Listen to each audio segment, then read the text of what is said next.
Hi friends, welcome back to my channel. ఈరోజు మన ఛానల్లో మటన్ దమ్ బిర్యానీని రెస్టారెంట్ స్టైల్లో చాలా ఈజీగా టేస్టీగా ఇంట్లోనే ఎలా ప్రిపేర్ చేసుకోవాలో ఈ వీడియోలో మీకు చూపించబోతున్నాను. చూడండి, నేను చూపించిన విధంగా ఇలా ఒక్కసారి ట్రై చేసి చూడండి. టేస్ట్ చాలా బాగుంటుందండి. ఇక లేట్ చేయకుండా ప్రాసెస్లోకి వెళ్దాం. చూసేయండి, వీడియోని స్కిప్ చేయకుండా చూడండి. మటన్ దమ్ బిర్యానీ చేయడానికి ముందుగా ఒక 3/4 కిలో మటన్ని తీసుకొని నీట్గా వాష్ చేసుకోండి. పక్కన పెట్టేసుకోండి. నెక్స్ట్ బిర్యానీ చేయడానికి ఒక గ్లాస్ బాస్మతి రైస్ ని తీసుకొని ఇందులో వాటర్ వేసుకొని 2 టైమ్స్ నీట్గా వాష్ చేసుకొని మళ్ళీ ఇందులో వాటర్ వేసుకొని పక్కన పెట్టేసుకొని ఒక గంట పాటు రైస్ ని మంచిగా నాననివ్వండి. నెక్స్ట్ మనం బిర్యానీలోకి మసాలాని ప్రిపేర్ చేసుకుందాం.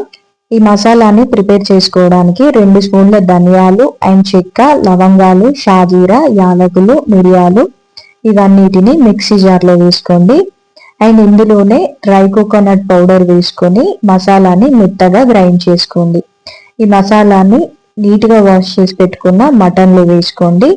అండ్ ఇందులోనే ఒక 2 స్పూన్ల అల్లం వెల్లుల్లి పేస్ట్ అండ్ 1 స్పూన్ పసుపు, మీ స్పైసీనెస్కి తగ్గట్టు ఉప్పు, కారం వేసుకోండి. అండ్ ఇందులోనే పచ్చిమిర్చి అండ్ ఉల్లిపాయలు, అలాగే కొంచెం పుదీనా అండ్ ధనియా పౌడర్, అలాగే కొంచెం ఆయిల్ వేసుకొని ఈ మసాలాలన్నీ మటన్కి పట్టేలాగా మటన్ని మంచిగా మిక్స్ చేసుకోండి. ఇలా మంచిగా మిక్స్ చేసుకొని ఒక గంట పాటు ఈ మటన్ని పక్కన పెట్టేసుకొని మంచిగా మ్యారినేట్ చేసుకోండి. నెక్స్ట్ మనం బిర్యానీలోకి బ్రౌన్ ఆనియన్స్ ని ప్రిపేర్ చేసుకుందాం. దీనికి మనం స్టవ్ ఆన్ చేసుకొని ఒక ప్రెషర్ కుక్కర్ పెట్టుకొని ఇందులో కొంచెం ఆయిల్ వేసుకొని ఆనియన్స్ ని బ్రౌన్ కలర్ వచ్చేంత వరకు వేయించుకొని పక్కన తీసేసుకోండి. నెక్స్ట్ ఇందులోనే ఇంకాస్త ఆయిల్ వేసుకొని ఆయిల్ హీట్ అయ్యాక ఇందులో కొన్ని ఆనియన్స్ అండ్ చిల్లీస్ వేసుకోండి. అలాగే కొంచెం పుదీనా వేసుకోండి. నెక్స్ట్ ఇందులోనే కొంచెం జీలకర్ర అండ్ కొంచెం పసుపు కూడా వేసుకొని ఈ ఆనియన్స్, పచ్చిమిర్చి ఆయిల్లో మంచిగా వేగిపోయాక మనం ముందుగా మ్యారినేట్ చేసి పెట్టుకున్న మటన్ని కొంచెం కొంచెంగా ఇందులో వేస్తూ మంచిగా ఆయిల్లో ఫ్రై చేసుకోండి. చూడండి, ఇలా మంచిగా మటన్ని మిక్స్ చేసుకొని జస్ట్ నార్మల్గా అలా క్యాప్ పెట్టేసుకొని ఒక 10 మినిట్స్ వరకు ఆయిల్ పైకి తేలేంత వరకు మటన్ని ఉడికించుకోండి. ఒక 10 మినిట్స్ తర్వాత ఆయిల్ పైకి తేలాక క్యాప్ ఓపెన్ చేసుకొని ఇలా ఒకసారి మిక్స్ చేసుకొని ముక్క మునిగేలాగా ఇందులో కొన్ని వాటర్ యాడ్ చేసుకోండి. ఇలా కొన్ని వాటర్ యాడ్ చేసుకొని మళ్ళీ క్యాప్ పెట్టేసుకొని ఒక 5-6 విజిల్స్ వచ్చేంత వరకు మటన్ని మంచిగా ఉడికించుకోండి. నెక్స్ట్ ఈలోగా మనం బిర్యానీలోకి రైస్ ని బాయిల్ చేసుకుందాం. దీనికి మనం స్టవ్ ఆన్ చేసుకొని ఒక గిన్నె పెట్టుకొని 1 గ్లాస్ రైస్ కి ఒక 4 గ్లాసెస్ వాటర్ యాడ్ చేసుకోండి. 4 గ్లాసెస్ వాటర్ యాడ్ చేసుకొని ఇందులో కొంచెం పుదీనా అండ్ కొత్తిమీర, 2 చెక్క, లవంగాలు, 2 యాలకులు, అలాగే ఒక బగారాకు వేసుకొని అలాగే కొంచెం సాల్ట్ అండ్ ఆయిల్ వేసుకొని వాటర్ని బాగా మరగనివ్వండి. నెక్స్ట్ ఈలోగా మటన్ కూడా 5 విజిల్స్ కి బాగా ఉడికిపోయి ఉంటుంది.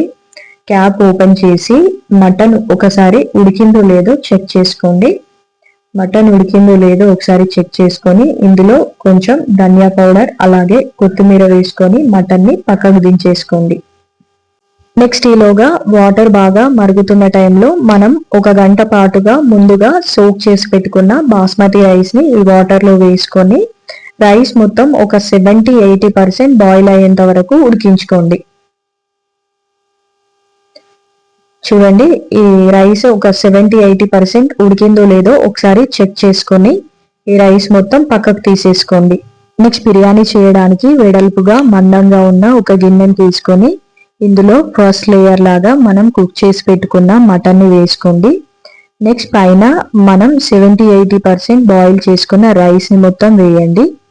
నెక్స్ట్ ఒక 1 గ్లాస్ రైస్ బాయిల్ వాటర్ ని ఇలా చల్లుకొని పైన కొంచెం కొత్తిమీర, పుదీనా, అలాగే మనం ముందుగా ఫ్రై చేసి పెట్టుకున్న బ్రౌన్ ఆనియన్స్ వేసుకోండి.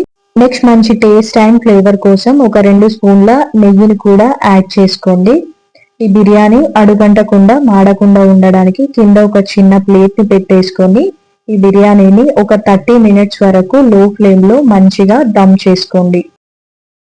చూడండి, రైస్ కూడా మంచిగా బాయిల్ అయిపోయింది. బిర్యానీ కూడా అడుగంటకుండా మాడకుండా చాలా పర్ఫెక్ట్ గా వచ్చింది.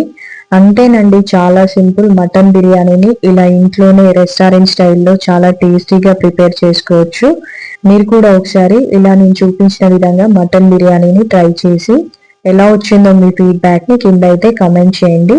అండ్ నేను చేసిన ఈ రెసిపీ కనుక మీకు నచ్చినట్లయితే లైక్ చేయండి అండ్ షేర్ చేయండి, సబ్స్క్రైబ్ చేయండి. మరిన్ని ఇంట్రెస్టింగ్ రెసిపీస్ కోసం నా ఛానల్ని అయితే తప్పకుండా ఫాలో అవ్వండి. Thanks for watching.